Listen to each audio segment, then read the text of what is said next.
welcome back to the channel. It's your boy Heisenbiddle. Hope you're all keeping yourselves safe out there. As England enters its third lockdown, it's been time to try and find some things to do around the house. I've had a chance to write some poetry. It's coming on quite nicely, isn't it? I've managed to put some new lighting in my room. And now it looks like an Amsterdam brothel. So I've been told. I wouldn't know. I've had a chance to look at the new Belle Delphine video. Ooh.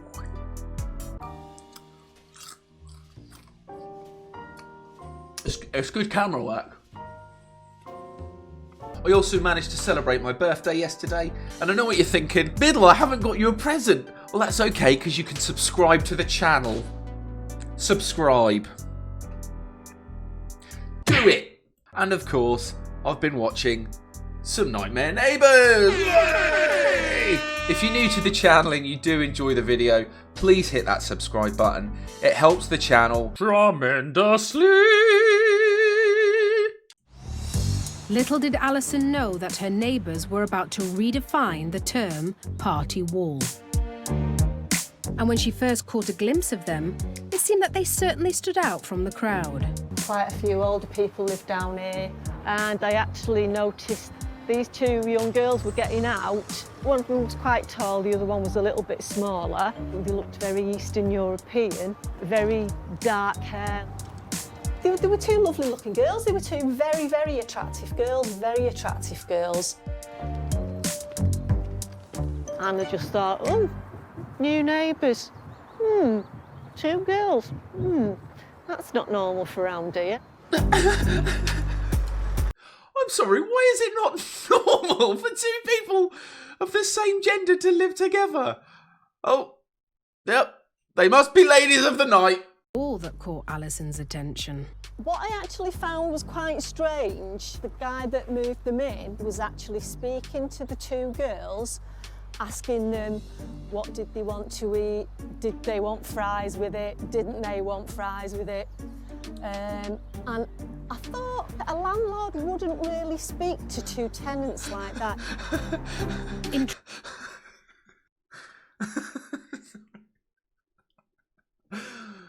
The landlord has asked, are you hungry? Do you want some food? Would you like some fries with that? It's not code. That's not code for anything. I could be wrong. But that does not seem suspicious to me. Intrigued, Alison was to witness more and more comings and goings over the next few days. I actually noticed the guy that moved them in came time after time, probably for the next 5 days, with his little work belt on and a ladder. And because of the amount of time that he came, one would assume that he was actually the landlord because he was there that often. And it wasn't just the shifty landlord. The girls that had moved in appeared to stand out from the regular locals.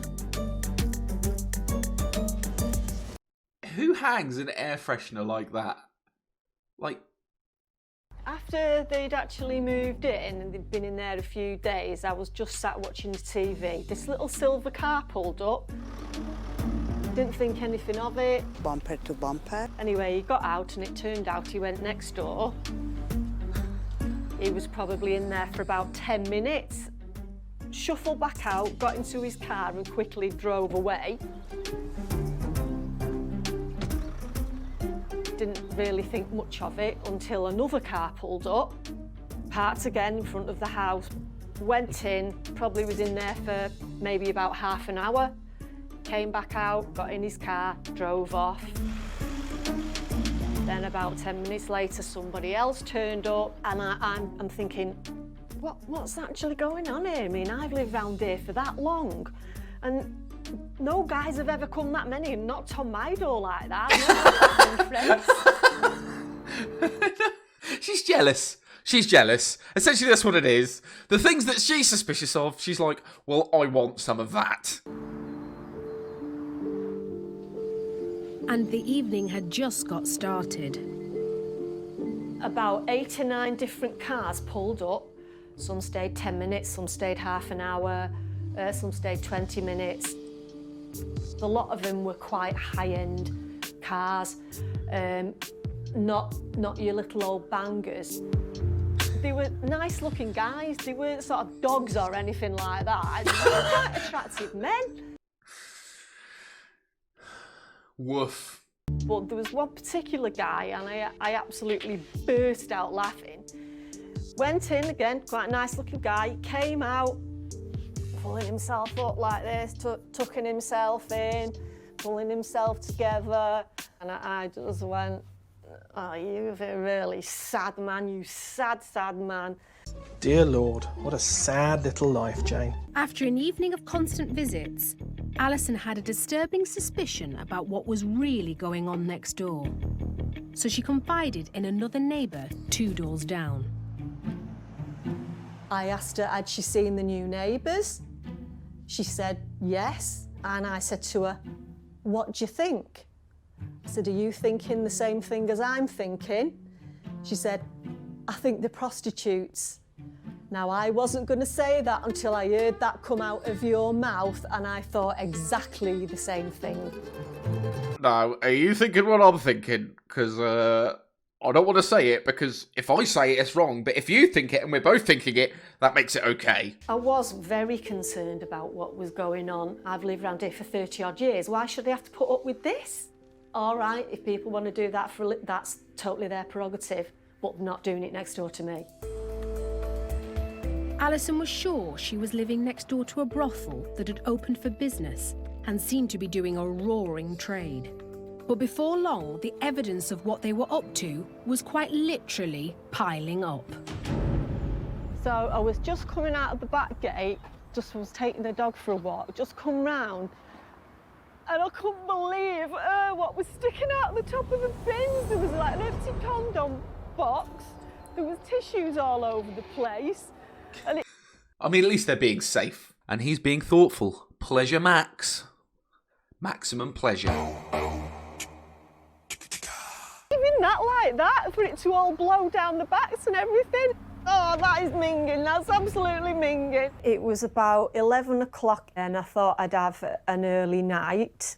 Just settled down to read, and initially it was all lovely and quiet, and then the banging started on the wall.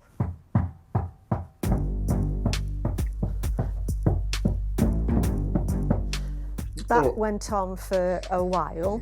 Then the moaning started, and then it got a bit louder.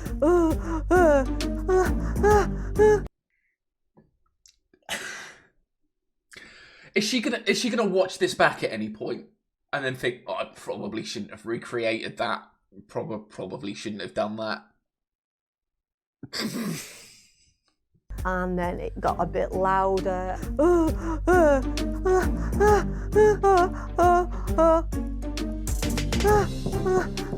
And a bit louder. And a bit louder. And by this time, I'm getting more wound up and more wound up. I was getting to the point where I'm thinking, oh no, I'm getting really anxious. I'm going to have to go and sleep downstairs or something to get a decent night's sleep. And when Alison did finally drift off to sleep, lie-ins were off limits. A lot of the time I actually woke up in the morning with the banging and the oohing and ahhing, and so I just laid there thinking I'm never going to be able to go back to sleep now. So I ended up getting up and just going to make a cup of coffee and then let them get on with whatever they were doing in the bedroom. But it wasn't just the banging sounds coupled with the midnight moaning that was affecting Alison's quality of life.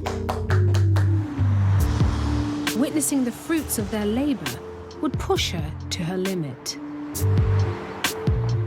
The girls went shopping one mid-afternoon. They came back later on, they parked up, went to the boot, they got out shed loads of bags of designer gear, boots, all sorts of things. Alison was exhausted and desperate for the non-stop disturbance to end. But what she saw next would hammer home just how much business was booming.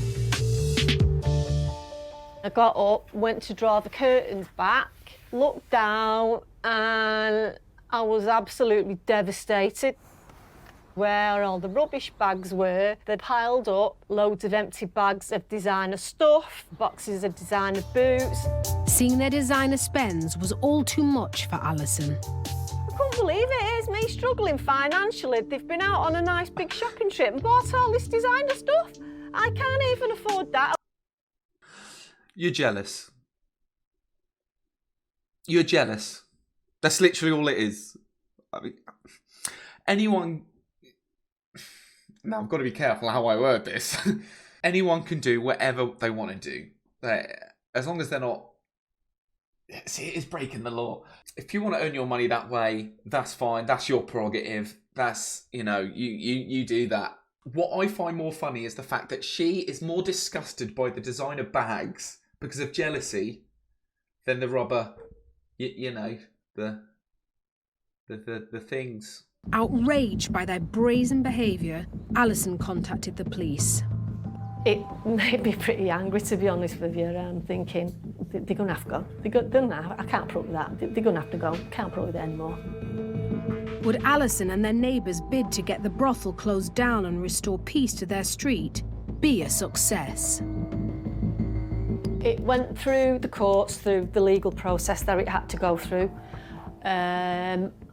They got granted the antisocial behaviour order. The order prohibited anyone from using the property. Alison was over the moon. Now they've gone, there isn't going to be any more dirty garbage on tissues floating down the backs of the houses. Yeah, I'm going to be able to sleep now without all this going. Have you finished yet? Have you finished? I mean, let's not forget, Alison. Snitches get stitches, yeah? That does it for today's video. If you enjoyed, please hit that subscribe button. Also leave a like on the video and comment your funniest part. We also now have a Discord channel. If you want to be involved in it, there's a link in the description of the video. Take care and I'll see you in the next video.